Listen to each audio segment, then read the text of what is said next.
Oi, bom dia, boa tarde, boa noite de novo. Sejam todos bem-vindos.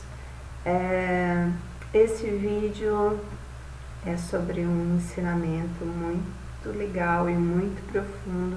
Daria para ficar falando aqui horas e horas, mas eu vou tentar ser o mais sucinta possível. Nossa querida Rosângela deu a sugestão sobre doenças associadas a emoções. Isso é uma coisa muito bacana para a gente abordar, porque nós temos todas as doenças, elas sempre vão culminar na nossa matéria. Ontem, um vídeo que foi postado, eu comentei que nós temos 4 corpos, né? Físico, mental, emocional e espiritual.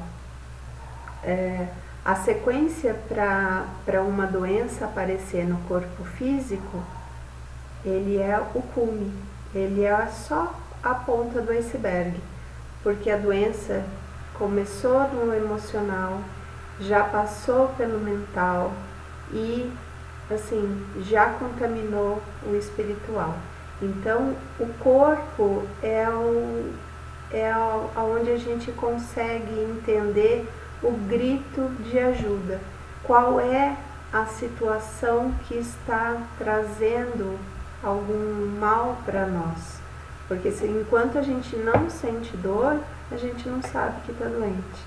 Enquanto a gente não se incomoda com certas coisas, a gente não toma uma atitude. É assim ou não é? Né? Enquanto você está usando um sapato que te aperta, mas não dói, você vai continuar usando. Né? Quem nunca? Fala sério. Quem nunca passou por uma situação de estar num relacionamento, por exemplo, que não está tão bom, mas continua até que se tenha um câncer de mama, até que venha uma depressão, até que você tenha uma cistite. Quem nunca passou por isso? Quem nunca teve alguém numa situação parecida, na família, entre os amigos? Então, esse tema é extremamente profundo e oportuno para esse momento que a gente está passando. Eu vou usar aqui alguns exemplos só para vocês terem uma ideia do quão profundo isso é, tá? A gente precisa entender que a nossa medicina aqui do Ocidente, ela é muito superficial. Por que eu digo que ela é superficial? Não estou fazendo campanha contra médico, não, muito pelo contrário, são meus aliados, adoro todos eles e acho a grande maioria de extrema competência e de extrema conexão com cada paciente que passa por eles. Pelo menos todos que eu conheço são assim, né? E eu imagino o seguinte: como seria uma medicina que, se você chegasse lá com uma dor de cabeça e ela cuidasse dos seus rins? Você já parou para pensar? A nossa medicina não faz isso. A nossa medicina é tradicional, tá? Que nós estamos acostumados aqui no PS, no pronto-socorro do hospital. A sua criança chega lá com febre, o que eles vão fazer? Eles vão dar um antipirético. Eles vão olhar e falar assim: a gargantinha dele está inflamada, toma um anti-inflamatório. Esse tipo de medicação, ele vai atuar na melhora física. Quantos de nós não temos crianças que têm bronquite em casa? E qual é o remédio que a medicina atual orienta para uma mãe dar para uma criança com bronquite? Né? Vai passar a vida inteira com bombinha, com respirador, passando mal na época de inverno, né? Não pode tomar vento, não pode tomar garoa, não pode tomar gelado. quantas restrições essa criança tem que ter, porque o médico ele tem uma limitação, e isso a nível de formação dentro da faculdade, tá? O pai da medicina, lá na época, né, dos gregos, lá atrás, uma das primeiras coisas que ele ensinou quando começou a desenvolver a medicina foi para, antes de tratar a doença, trate o paciente. Não olhe a doença. Essa foi a frase que ele usou. Não olhe a doença, olhe o doente. Por quê? A doença é só a ponta do iceberg que está mostrando para nós toda uma sistemática por trás. Então, uma simples dor de garganta é o fato da pessoa, por muitas vezes, não conseguir se expressar ou não saber se expressar de forma conveniente. E isso vai somatizando, vai passando anos, décadas, né? Ela desde criança, lembra o vídeo de ontem que foi postado, daquele pai opressor que fala, não chora, para de reclamar, você faz tudo errado, sai daqui, você quebrou, lembra? Então, aí a gente vem de uma infância dessa, e quando chega na fase adulta, vira e mexe, você tem laringite, amidalite. E aí, se você for parar para pensar, fala assim, nossa, quantas coisas eu deixei de falar, quantas coisas ficaram presas, quantas emoções ficaram paradas aqui, porque eu queria ter expressado e eu não pude expressar, ou porque eu não tive espaço para expressar essas doenças. Ou quantas vezes eu tento me posicionar em relação a algumas situações e eu sinto a garganta fechar. E aquilo, com o passar do tempo, inflama, porque aquela energia fica parada aqui. Você não consegue colocar as palavras direito, você gagueja, você pensa uma coisa e na hora de falar as pessoas entendem outra, né? Às vezes por uma respiração colocada da forma diferente, uma vírgula numa expressão, muda toda a situação, muda todo o contexto. A gente vê muito isso na política atualmente, né? Mas vamos deixar a política para lá, a gente está aqui para falar de saúde. Então eu vou colocar algumas coisas para vocês fazerem a associação. Vamos começar com a garganta, tá? Que eu acho que nessa época aqui de dias muito quentes, noites muito frias, a gente acaba inflamando muito essa parte aqui da laringe, para aqueles que ainda têm as amígdalas, né? Crianças com amidalite, ouvido. Qual é o significado dessas doenças aqui? A gente vai achar muita coisa bacana, e tudo que eu estou falando aqui também está com base na medicina tradicional chinesa, tá? Não é um achismo, é uma medicina de milênios, né? É uma medicina milenar, muito anterior ao que a gente pode ter aqui no Ocidente. E lá eles trabalham, lógico, vão passar o chá, eles vão passar uma alimentação mais correta, não sei se você sabe ou não, o leite, o glúten, vamos pegar esses itens um pouco mais comuns, eles são agentes inflamatórios. Então, se você está com uma dor de garganta ou uma criança está com uma bronquite, qualquer doença que termina com a sílaba it, né, com essas 3 letrinhas, ela tem uma inflamação. Então, bronquite, inflamação dos brônquios, tendinite, inflamação dos tendões, laringite, inflamação da laringe e assim por diante, tá? Então, a medicina tradicional, chinesa, o que ela faz? Além de passar uma alimentação mais adequada para aquele estágio que você está naquela situação, ela trabalha também o motivo. Então ela vai pedir para você fazer normalmente uma acupuntura para um trabalho associado com uma alimentação que ela tirou o glúten, ela tirou o leite, por exemplo, porque são agentes inflamatórios. E aí ela vai te passar algumas coisinhas para desinflamar o órgão. Lógico, né? O que seria o nosso anti-inflamatório aqui, o que combate as bactérias, tá? Então, ela trata não só o sintoma em si, ela trata também a pessoa ou aquilo que gera aquela doença, tá?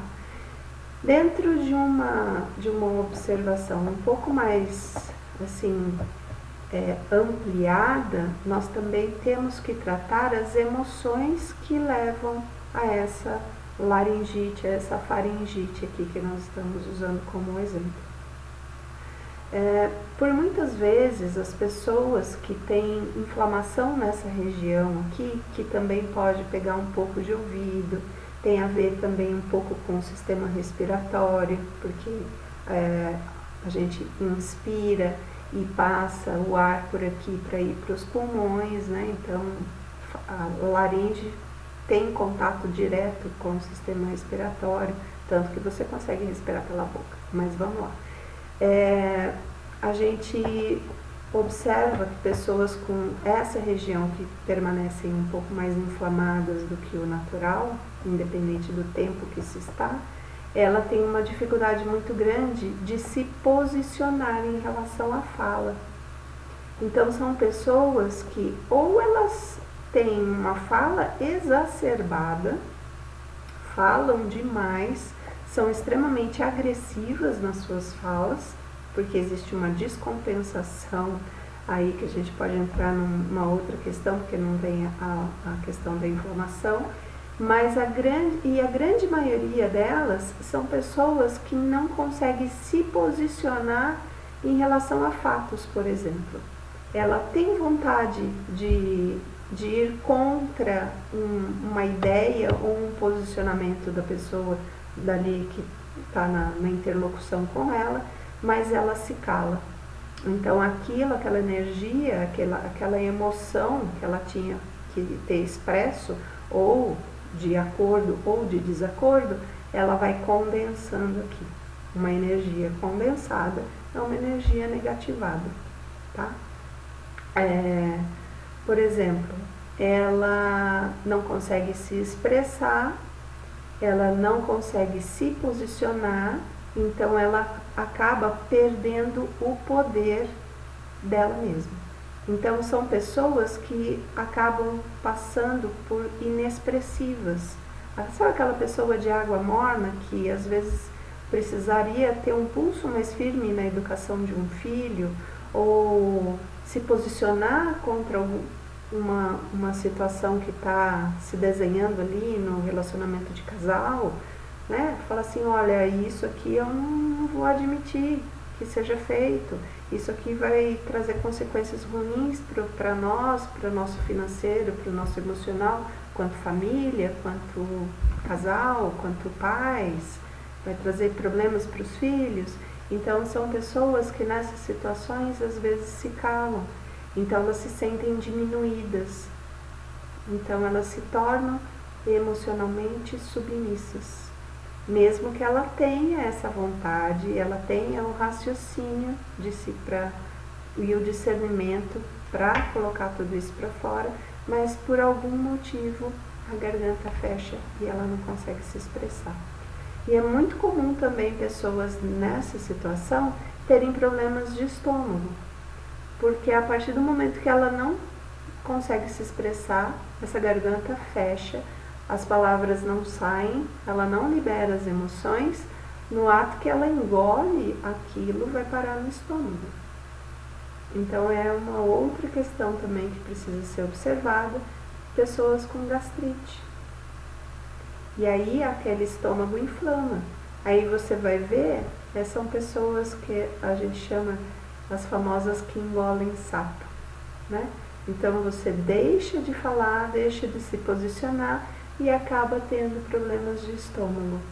Então você começa a ter inchaço, você começa a passar mal quando come, aí você vai no médico, ele te passa um omeprazol, ele te passa um remédio para gastrite, porque ele está tratando o fato que causa dor, que é a inflamação. Mas a medicina atual, ela não trata a emoção e o comportamento que te leva àquela situação relativa àquele estômago inflamado. Graças a Deus, e eu acho que as providências divinas, elas vêm mesmo na hora certa, existe um número muito grande de médicos hoje que já fazem o uso das terapias complementares. Isso foi incluído no SUS há alguns anos. Infelizmente, ainda não são todas as cidades que possuem esse tipo de serviço por questões, vamos dizer assim, técnicas, né, administrativas, financeiras, por não implementarem essas questões no SUS. Você vê, por exemplo, o Reiki sendo extremamente benéfico nos casos de pré- e pós-operatórios, né? Em São Paulo, se não me engano, é o Albert Einstein e o Hospital Israelita, que são hospitais de ponta, né? Tanto de qualidade quanto de tecnologia e de qualidade humana de atendimento. Eles vincularam um departamento de Reiki ao departamento de oncologia. Então, todo mundo que passa ou vai passar por uma operação, eles passam por tratamentos de Reiki no pré e no pós-operatório. E existem estudos que depois vocês podem pesquisar, acho que você pesquisando por Reiki em hospitais, você vai achar lá o Sírio-Libanês, eles têm uma página dedicada só por isso, e existem estudos também no Google acadêmico que comprovam a eficácia da aplicação do Reiki em pré- e pós-operatório. A cicatrização é muito mais rápido, o fluxo sanguíneo no pré-operatório ele fica muito mais estável, a pressão fica muito mais estável.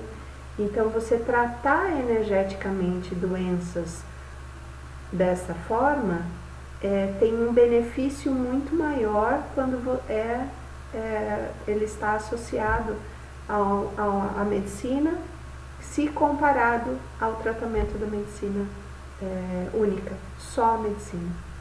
Tá? Então, a gente, voltando aqui ao tema da Rosângela, nós temos problemas de garganta, nós temos problemas de ombro, nós temos problemas nas articulações, e isso tudo tem uma causa emocional por trás. Se eu for ficar falando aqui de tudo que pode acontecer, de todas as doenças, esse vídeo vai durar 2 horas. Eu gostaria muito de poder falar de tudo isso. Então, se vocês quiserem que eu fale de alguma coisa um pouco mais específica, eu posso fazer vídeos específicos falando de situações pontuais. Por exemplo, eu posso falar de ombro, eu posso falar de olhos, eu posso falar de pele, eu posso falar de rins. A rins está muito ligada a medo. Então, na medicina tradicional, a gente trabalha além, né, dos cuidados alopáticos de medicação dos rins, a gente trabalha na acupuntura. Eu particularmente não faço acupuntura, mas eu sempre indico que faça, para trabalhar o medo, né? Então a gente vai trabalhar o que leva você a ter medo, por que você tem medo, quais são as causas que te levam a uma situação de medo, quais são os gatilhos mentais que remetem você àquela situação de medo. E aí, se você não tem conhecimento de tudo isso, ao longo do prazo, quem vai avisar você que você precisa cuidar, você precisa ter essa consciência, você precisa ter esse conhecimento, serão seus rins. Fígado está associado à raiva. Olha quanta coisa bacana. Endometriose está associado à maternidade, problemas com mãe. E assim vai. A gente poderia fazer aqui muitos vídeos. Se vocês querem saber alguma coisa sobre uma doença específica ou uma causa possível, né? Lembrando que esses tipos de vídeo não são diagnoses, né? Eu não trabalho com diagnósticos, são apenas para conhecimento, tá? Para que acenda uma luzinha aí em você, para que você tenha um novo olhar sobre a questão. Jamais deixe ou interrompa a medicação alopática, né, que o seu médico prescreveu, para se dedicar exatamente a esse tipo de conhecimento ou se tratar de forma que o médico não aconselharia, tá? Aqui eu estou fazendo esses vídeos não como forma de diagnóstico, mas como forma de colocar uma luzinha além daquilo que está acontecendo com você, para que você possa se cuidar de uma forma mais integral. Não adianta você tirar a inflamação do seu corpo se a emoção que gera essa inflamação, os gatilhos mentais que você tem, que trazem todo esse mal-estar para você, vão continuar atuando e mais cedo ou mais tarde essa inflamação ou essa doença, ela volta para você, tá bom? Então, por favor, comente aqui embaixo dos vídeos, deixe a sua questão, o que você gostaria de saber mais sobre nefrite, sobre problemas no joelho, sobre os olhos, sobre ouvidos, e a gente vai falando nos próximos vídeos. Espero você lá. Um beijo.